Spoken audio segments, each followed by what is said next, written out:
കുഞ്ഞപ്പൂ, ഒരു ഉമ്മ കൂടി തന്നേ. കണ്ണൻ തൻ്റെ ഇടത്തെ കവിൾ കാണിച്ചുകൊണ്ട് കുഞ്ഞിനോട് പറഞ്ഞു. "ഉം, ഇനിയില്ല, ഇത് മതി." "അത് പറ്റില്ല. എങ്കിൽ ഞാൻ ഈ ചോക്ലേറ്റ് തിരിച്ചു മേടിക്കും." കണ്ണൻ്റെ ഭീഷണി കേട്ടതും അവൻ വീണ്ടും വീണ്ടും ഉമ്മ കൊടുത്തു. അത് കണ്ടുകൊണ്ടാണ് ബാപ്പുട്ടി ഇറങ്ങി വന്നത്. പിന്നാലെ കല്ലുവും. "ഡാ, മതി കൊടുത്തത്. ഒന്ന് നിർത്തിക്കോ. ഇനി ഉമ്മയൊക്കെ കല്ലു ആൻറ്റി കൊടുത്തോളും." അതും പറഞ്ഞുകൊണ്ട് ബാപ്പു കുഞ്ഞിനെ അവൻ്റെ കയ്യിൽ നിന്ന് മേടിച്ചു. അത് ശരിയാ, കല്ലു ആൻറ്റി തരും. തന്നുകൊണ്ടിരിക്കുമല്ലേ." കല്ലുവിന് കേൾക്കാൻ പാകത്തിന് പിറുപിറുത്തുകൊണ്ട് കണ്ണനും പറഞ്ഞു. കല്ലു അവനെ ദേഷ്യത്തിലൊന്ന് നോക്കി. "ഓ, ഇങ്ങനൊരു മുഖം ഉണ്ടോ നിനക്ക്?" അവൻ അത്ഭുതത്തോടെ ചോദിച്ചു. അവൾ ഒന്നുകൂടി അവനെ നോക്കി പേടിപ്പിച്ചിട്ട് ബാപ്പുവിൻ്റെ മൂത്ത കുട്ടികളുടെ അടുത്തേക്ക് പോയി. കണ്ണൻ അത് കണ്ട് ചിരിച്ചു. "എടി കാന്താരി, നിനക്ക് കുറുമ്പ് കൂടുന്നുണ്ട്." അവൻ മെല്ലെ പറഞ്ഞു. ഒരുപാട് സമയം സംസാരിച്ചിരുന്നിട്ടാണ് രണ്ടാളും അവിടുന്ന് ഇറങ്ങിയത്. കല്ലുവും ഒരുപാട് സന്തോഷത്തിലായിരുന്നു. വീട്ടിൽ തിരികെ എത്തിയപ്പോൾ ഏകദേശം 10 മണി ആവാറായി. ശ്രീകുട്ടിയാണ് വാതിൽ തുറന്നത്. അച്ഛനും അമ്മയൊക്കെ കിടന്നോടി. "ഉവേട്ടാ." അവൻ അകത്തേക്ക് കയറിപ്പോയി. കല്ലുവാണെങ്കിൽ ബാപ്പുട്ടിയുടെ ഉമ്മ കൊടുത്തുവിട്ട പത്തിരിയും ചിക്കൻ കറിയും ഒക്കെ ശ്രീകുട്ടിയുടെ കയ്യിൽ കൊടുത്തു. "ആ, സൂപ്പർ." അവൾ അത് മേടിച്ചുകൊണ്ട് കല്ലുവിനെ നോക്കി ചിരിച്ചു. "ശ്രീകുട്ടി ഭക്ഷണം കഴിച്ചോ?" "ഞാൻ കഴിച്ചു കല്ലു. ഇത് നമുക്ക് ഫ്രിഡ്ജിൽ വെക്കാം. നാളെ കാലത്ത് എടുത്ത് കഴിക്കാമല്ലേ?"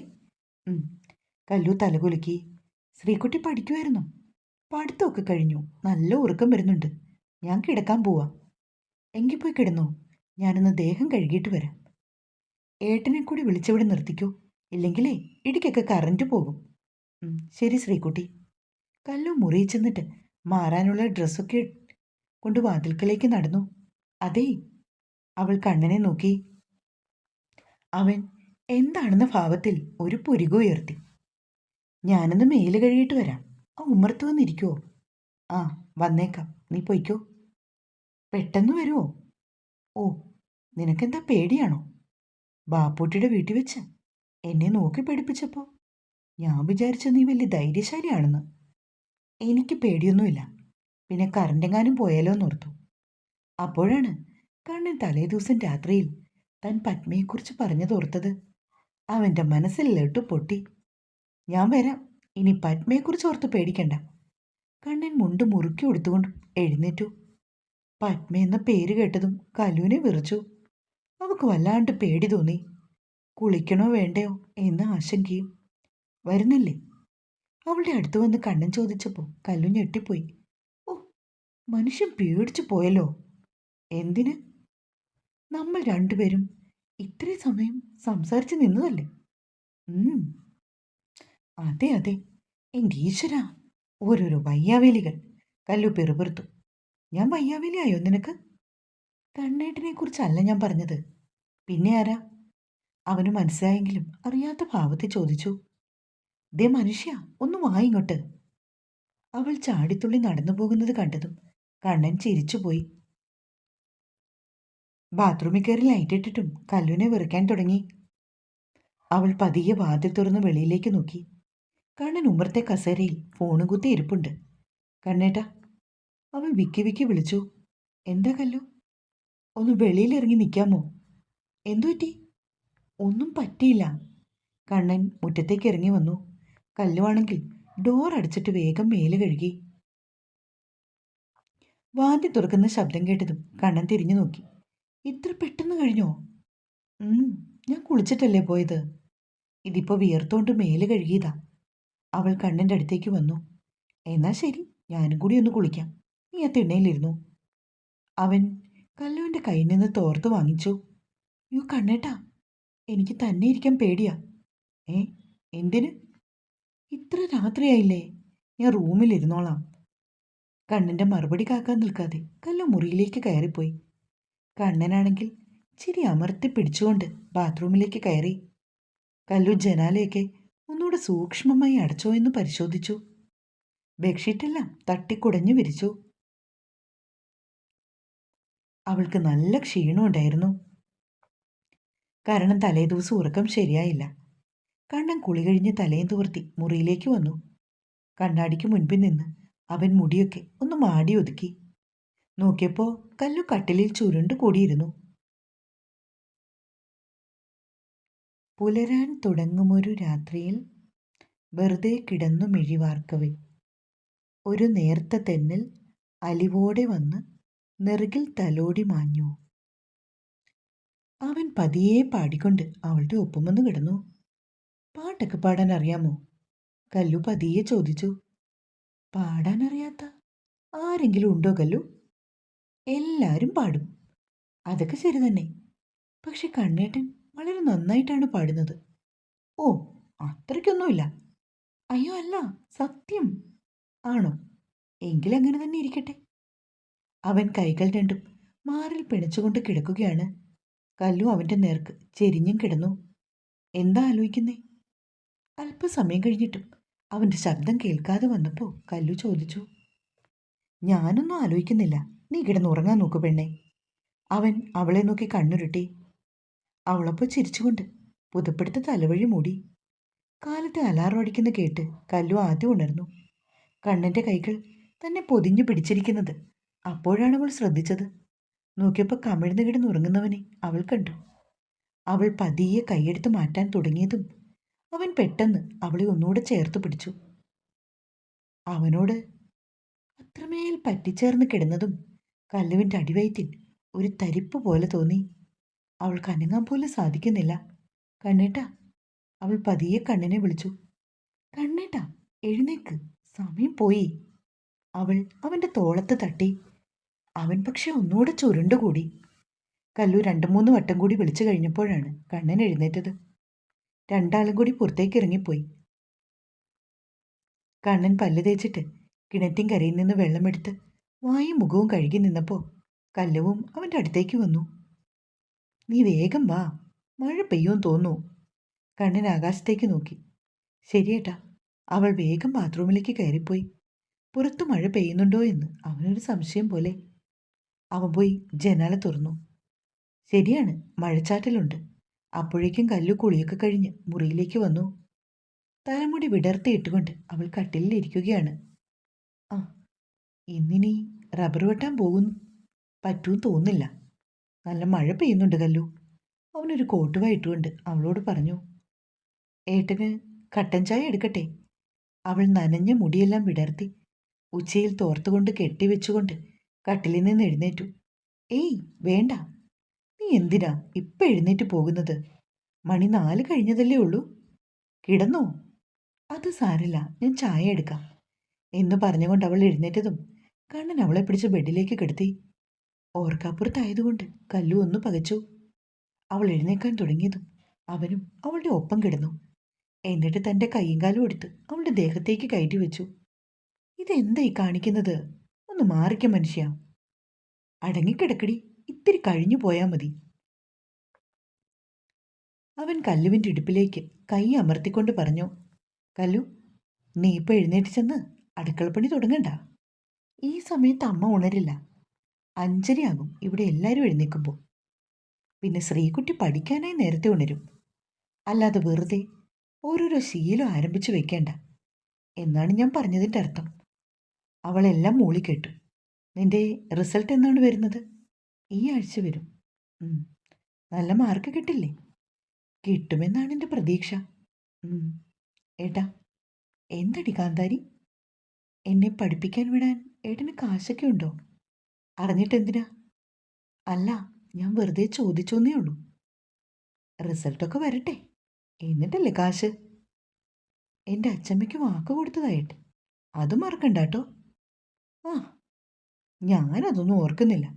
അവൻ പിറുപിറുത്തതും കല്ലു അവൻ്റെ കയ്യിൽ നല്ല ഒന്നാന്തരം ഒരു കടി കൊടുത്തു. ആ, എൻ്റെ അമ്മേ! അവൻ ശരിക്കും കരഞ്ഞുപോയി. കല്ലുവും ഒരു നിമിഷം വല്ലാണ്ടായി. സോറി കണ്ണേട്ട, വേദനിച്ചോ? കണ്ണൻ അവളെ ദഹിപ്പിക്കുന്ന മട്ടിലൊരു നോട്ടം നോക്കി. എന്നിട്ട് തിരിഞ്ഞു കിടന്നു. കല്ലുവിന് സങ്കടമായി. ശോ, വേണ്ടിയിരുന്നില്ല.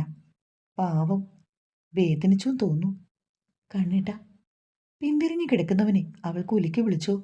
പക്ഷെ അവൻ അനങ്ങിയില്ല. കണ്ണേട്ട, സോറി, അവൾ വീണ്ടും പറഞ്ഞു. കണ്ണൻ്റെ ഭാഗത്തു നിന്നും ഒരനക്കവും ഉണ്ടായില്ല. കല്ലു അവൻ്റെ അടുത്തേക്ക് അല്പം നീങ്ങിക്കിടന്നു. എന്നിട്ട് തൻ്റെ വലത് കൈ ചെരിഞ്ഞു കിടക്കുന്ന അവൻ്റെ വയറിന്മേൽ വട്ടം ചുറ്റി. സോറി കണ്ണേട്ടാ, അവൾ 2-3 തവണ പറഞ്ഞുവെങ്കിലും കണ്ണൻ അവളെ ശ്രദ്ധിച്ചില്ല.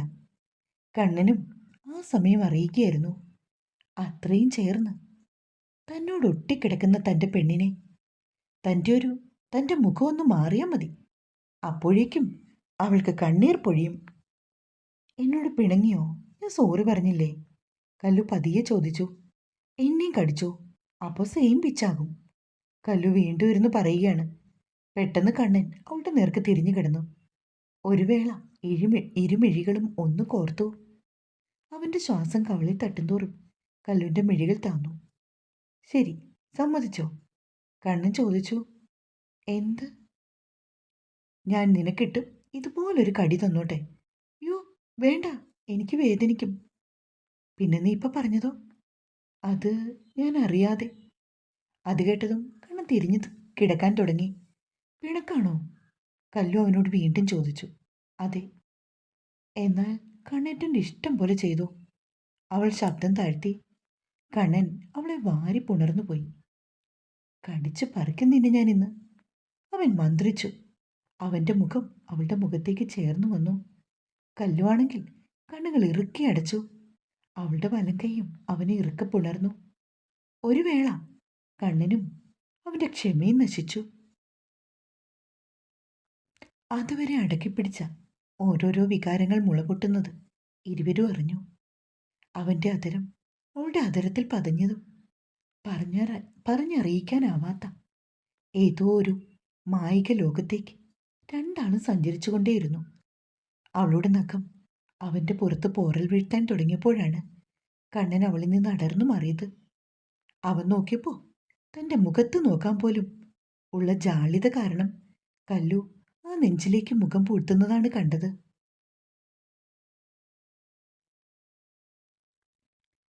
കണ്ണൻ അവളെ തന്നിലേക്ക് ഒന്നുകൂടി അടുപ്പിച്ചു. എന്നിട്ട് അവളുടെ നെറുകയിൽ ചുണ്ടു ചേർത്തു. മഴ അപ്പോഴും ചെറുതായി പെയ്യുന്നുണ്ട്. കണ്ണേട്ടാ, അവൾ പതിയെ അവനെ വിളിച്ചു. എന്താടാ? അമ്മ ഉണർന്നു തോന്നുന്നു, ഞാൻ അങ്ങോട്ട് ചെല്ലട്ടെ? ഇത്തിരി കൂടി കഴിഞ്ഞു പോകാം പെണ്ണെ, അവിടെ കിടക്ക്. അവൻ അവളുടെ അണിവയറിൽ വിരൽ ഒടിച്ചുകൊണ്ട് പറഞ്ഞു. ദേ, എനിക്ക് ഇക്കിളിയാവുന്നുണ്ട് കേട്ടോ, വിട്. അവൾ അവൻ്റെ കയ്യിൽ കയറി പിടിച്ചുകൊണ്ട് അവനെ നോക്കി. അതൊക്കെ മെല്ലെ മാറിക്കോളും, നീ ഇപ്പം അടങ്ങി കിടക്ക് പെണ്ണേ. ഞാൻ എഴുന്നേറ്റ് ചെല്ലട്ടെ ഏട്ടാ, സമയം പോകുന്നു. അമ്മയ്ക്ക് തനിച്ചെല്ലാം കൂടി പറ്റില്ല, പയ്യനെ കറക്കണ്ടേ? കല്ലു അല്പം ബലമായി ചാടി എഴുന്നേറ്റു. ഇത്തിരി സമയം കൂടി കിടക്കു പെണ്ണേ. പിന്നെ ഏട്ടൻ പറയുന്ന കേട്ട് ഇവിടെ കിടന്നാലേ ശരിയാവില്ല, ഞാൻ പോട്ടെ. അവനൊന്ന് നീട്ടി മൂളുക മാത്രം ചെയ്തുള്ളൂ. കല്ലു ചെന്നപ്പോൾ ശോഭ കട്ടൻ ചായയൊക്കെ കുടിച്ചുകൊണ്ട് അടുക്കളയുടെ മൂലയിൽ കിടന്ന ഒരു പ്ലാസ്റ്റിക് കസേരയിൽ ഇരിക്കുകയാണ്. കണ്ണൻ എന്തി എണീറ്റില്ലേ? എഴുന്നേറ്റമ്മേ, മഴയായതുകൊണ്ട് പോയി കിടന്നതാണ്. അമ്മയ്ക്ക് എന്തെങ്കിലും വയ്യാഴികയുണ്ടോ? കല്ലു വിക്കി ചോദിച്ചു. അവനെ ഒന്ന് വിളിക്ക്. അവർ അതിന് മറുപടിയായി പറഞ്ഞു.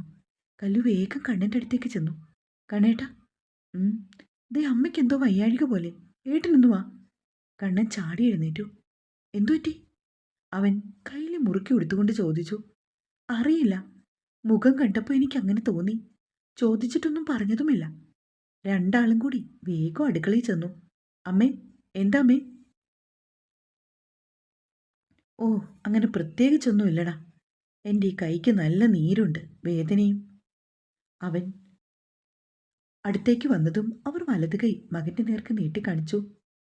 ഇതെന്താ പറ്റിയത്? എന്തെങ്കിലും കടിച്ചോ? അവൻ അമ്മയുടെ കൈ പിടിച്ച് തിരിച്ചും മറിച്ചു നോക്കി. ഇല്ലടാ, വാദത്തിൻ്റെയാണ്. ഈ കാലിനും വല്ലാത്ത തരിപ്പ്. കാലത്തെ ഹോസ്പിറ്റലിൽ പോകാം. ആ, പോകാം. പിന്നെ നീ ആ കുമാരനെ ഒന്ന് വിളിക്ക്, പയ്യനെ കറക്കാൻ. എനിക്കാണെങ്കിൽ തീരെ വയ്യ. ഞാൻ കുമാരേട്ടനെ വിളിക്കാം. അമ്മ എന്നാ റെസ്റ്റ് എടുക്ക്. അവൻ അടുക്കളയിൽ നിന്ന് ഇറങ്ങിപ്പോയി. ഒരുപാട് വേദനയുണ്ടോ അമ്മേ? കല്ലു അവരുടെ മുഖത്തേക്ക് നോക്കി. ഏയ് ഇല്ല. എന്നാൽ അമ്മ പോയി കിടന്നു, ഞാൻ ജോലിയൊക്കെ ചെയ്തോളാം. അവൾ പറഞ്ഞെങ്കിലും ശോഭ പക്ഷേ അവിടെ നിന്ന് എഴുന്നേറ്റ് പോകാതെയിരുന്നു. പാലപ്പത്തിൻ്റെ മാവരച്ചു വെച്ചിട്ടുണ്ട്. അവളത് എടുത്തു നോക്കി. എല്ലാം പതഞ്ഞു പൊങ്ങിയിരിക്കുന്നു. കല്ലു അപ്പച്ചട്ടി എടുത്ത് കഴുകി അടുപ്പത്ത് വെച്ചു. അല്പാൽപമായി കോരിയൊഴിച്ച് അപ്പം ചുട്ടു. ശോഭയപ്പോ കടലക്കറി വെക്കാനായി തലേദിവസം കുതിർത്ത കടലയെടുത്ത് കഴുകി വാരി കുക്കറിലിട്ടു. അമ്മേ, കുമാരേട്ടൻ 6 മണിയാകുമ്പോൾ എത്തും കേട്ടോ, കണ്ണൻ വിളിച്ചു പറഞ്ഞു. ശ്രീകുട്ടി അന്ന് ബസ് സ്റ്റോപ്പിൽ ഇറക്കിയത് കണ്ണനാണ്. അതിനുശേഷം അവൻ തൻ്റെ ഒരു കൂട്ടുകാരൻ്റെ കാറെടുത്ത് വന്നു. അച്ഛനെ ഇന്ന് ചെക്കപ്പിന് കൊണ്ടുപോകണം. കൂട്ടത്തിൽ അമ്മയെ ഓർത്തോടെ ഡോക്ടറെ കൂടി കാണിക്കണം. അവൻ വണ്ടിയുമായി വന്നപ്പോൾ അമ്മയും അച്ഛനും റെഡിയാകുകയാണ്. കണ്ണൻ മുറിയിലേക്ക് ചെന്നു. കല്ലു അപ്പോൾ അവൻ്റെ ഷർട്ടെടുത്ത് ഇസ്തിരി ഇടുകയാണ്. ഞങ്ങൾ പോയിട്ട് പെട്ടെന്ന് വരാട്ടോ. ഒറ്റയ്ക്കിരിക്കാൻ പേടിയൊന്നുമില്ലല്ലോ? ഏയ് ഇല്ല കണ്ണേട്ടാ, എനിക്ക് പേടിയൊന്നുമില്ല. അവൾ ഷർട്ടെടുത്ത് കണ്ണൻ്റെ കയ്യിൽ കൊടുത്തു. അവൻ വേഗം ഷർട്ടെടുത്തിട്ടു. അലമാരയിൽ നിന്നും ഒരു പാൻറ്റും. പോയി വരുമ്പോൾ എന്തെങ്കിലും വാങ്ങണോ? ഒന്നും വേണ്ടേട്ടാ. എന്നാൽ ശരി, ഇറങ്ങുക, സമയം പോയി. അവൻ വാച്ചിലേക്ക് നോക്കി. വൈകാതെ അവർ മൂവരും ഹോസ്പിറ്റലിലേക്ക് പുറപ്പെട്ടു. ഇടയ്ക്കൊക്കെ കണ്ണനവളെ വിളിച്ചു. കല്ലു അപ്പോൾ വീട്ടിലെ ഓരോരോ ജോലിയിലാണ്. ഇടയ്ക്ക് അവൾ അച്ചമ്മയെ വിളിച്ച് ഒരുപാട് നേരം സംസാരിച്ചു. ഒപ്പം അപ്പച്ചിയോടും. കണ്ണനെക്കുറിച്ച് ചോദിച്ചപ്പോൾ അവൾ വാതോരാതെ അവരോടൊക്കെ പറഞ്ഞു. അതിന്ന് അച്ചമ്മയ്ക്ക് മനസ്സിലായി കണ്ണൻ അവളുടെ ഹൃദയത്തിൽ അത്രമേൽ പതിഞ്ഞുവെന്ന്. രണ്ടാളും കൂടി ഒരു ദിവസം വരാൻ പറഞ്ഞ് ഉഷ അവരെ ക്ഷണിച്ചു. വൈകാതെ എത്താമെന്ന് കല്ലു മറുപടിയും കൊടുത്തു. ഏകദേശം 2 മണി കഴിഞ്ഞു. ഹോസ്പിറ്റലിൽ പോയവരെത്തിയപ്പോൾ ശോഭയുടെ കയ്യിൽ ബാൻഡേജ് ചുറ്റിയിട്ടുണ്ട്. കല്ലു മുറ്റത്തേക്ക് വേഗം ഇറങ്ങിച്ചെന്നു. അച്ഛാ, ഇങ്ങനെയുണ്ട്? ആ, കുഴപ്പമില്ല മോളെ, ഗുളികയൊക്കെ കഴിച്ചാൽ മാത്രം മതിയെന്നാ പറഞ്ഞത്. അയാൾ പതിയെ പതിയെ കണ്ണൻ്റെ കൈ പിടിച്ച് വീട്ടിലേക്ക് കയറി. അമ്മേ, എന്തു പറ്റിയതാണ്? വാദമുണ്ട്, പിന്നെ തേയ്മാനും. ശോഭ പിറുപിറുത്തു. കണ്ണേട്ടൻ്റെ മുഖത്ത് അല്പം ദേഷ്യമുണ്ടോ എന്ന് കല്ലുവിന് സംശയം. അവളെ നോക്കാതെ അവൻ മുറിയിലേക്ക് പോയി. വേഗം തന്നെ ഡ്രസ് മാറി വരികയും ചെയ്തു. അവൻ പറഞ്ഞതിൽ എന്താ തെറ്റ്? അച്ഛൻ്റെ വാക്ക് കേട്ടപ്പോൾ കല്ലുവിന് മനസ്സിലായി എന്തോ പ്രശ്നമുണ്ടെന്ന്. ഊണെടുത്ത് വയ്ക്ക്, കണ്ണൻ അല്പം ഉച്ചത്തിൽ പറഞ്ഞു. കല്ലു അത് കേട്ട് വേഗം അടുക്കളയിലേക്ക് പോയി. ചോറും കറികളും എല്ലാം എടുത്ത് മേശമേൽ നിരത്തി. നീ കഴിച്ചോ? അവൻ അല്പം മയത്തിൽ ചോദിച്ചു. ഞാൻ കഴിച്ചോളാം. അവൻ വേഗം തന്നെ ഭക്ഷണം കഴിച്ചു. വണ്ടി പോയി കൊടുത്തിട്ട് വരാം, അതും പറഞ്ഞ് കൈ കഴുകി കാറിൻ്റെ താക്കോലും എടുത്ത് കണ്ണിനിറങ്ങിപ്പോയി. അല്പം കഴിഞ്ഞ് ശോഭ വന്ന് ചോറും കറികളും എടുത്ത് അച്ഛൻ്റെ മുറിയിലേക്ക് പോയി. കല്ലു, നീ വല്ലതും കഴിച്ചോ? അച്ഛന് ഭക്ഷണം കൊടുത്തിട്ട് ഇറങ്ങി വന്ന ശോഭ അവളെ നോക്കി. ഞാൻ കഴിച്ചില്ലമ്മേ, അമ്മയും കൂടി വാ, നമുക്ക് ഒരുമിച്ച് കഴിക്കാം. കല്ലു പ്രതീക്ഷയോടെ അവരെ നോക്കി. ആ, വരുവാ. അച്ഛൻ കഴിച്ച പ്ലേറ്റെല്ലാം കഴുകി വെച്ച് ശോഭയും അവൾക്കൊപ്പം വന്നിരുന്നു. കല്ലുവിന് ഒരുപാട് സന്തോഷം തോന്നി. എങ്കിലും കണ്ണൻ എന്തിനാണ് ദേഷ്യത്തിൽ പോയതെന്നോർത്ത് അവൾക്ക് ലേശം അങ്കലാപ്പ്.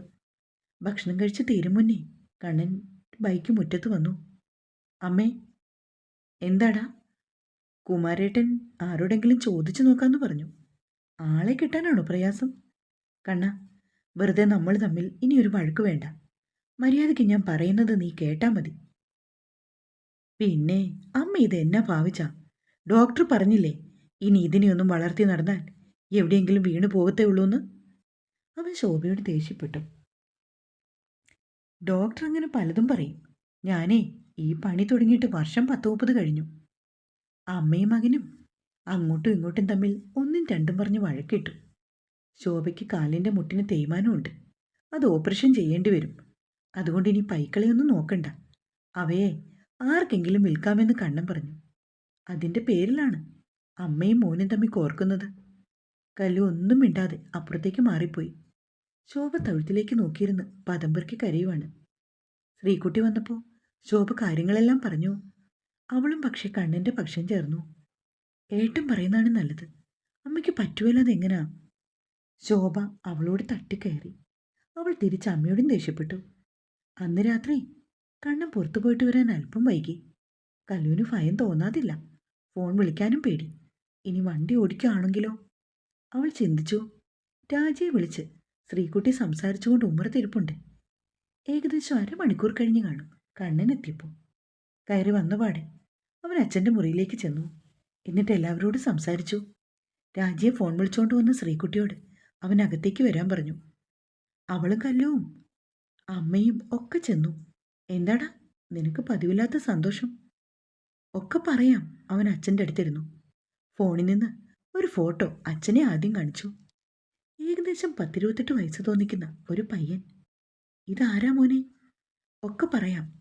അച്ഛന് ഇഷ്ടായോ? കുഴപ്പമില്ല. പിന്നീട് അവൻ ബാക്കി എല്ലാരെയും കാണിച്ചു. ആരാടാ ഇത്? അമ്മേ, എൻ്റെ കൂടെ ഡിഗ്രിക്ക് പഠിച്ച സുമേഷില്ലേ, അവൻ്റെ അനിയനാണ്. പേര് സുനീഷ്. ഇവിടെ വില്ലേജ് ഓഫീസിൽ ക്ലർക്കാണ്. ഇവളെ കല്യാണം ആലോചിച്ച് അവരിന്ന് എന്നെ വിളിച്ചു. സുമേഷ് എന്നിട്ട് എന്നെയും കൂട്ടി അവൻ്റെ വീട്ടിലൊക്കെ പോയി. നല്ല ഒന്നാന്തരം ഒരു വാർക്ക വീട്.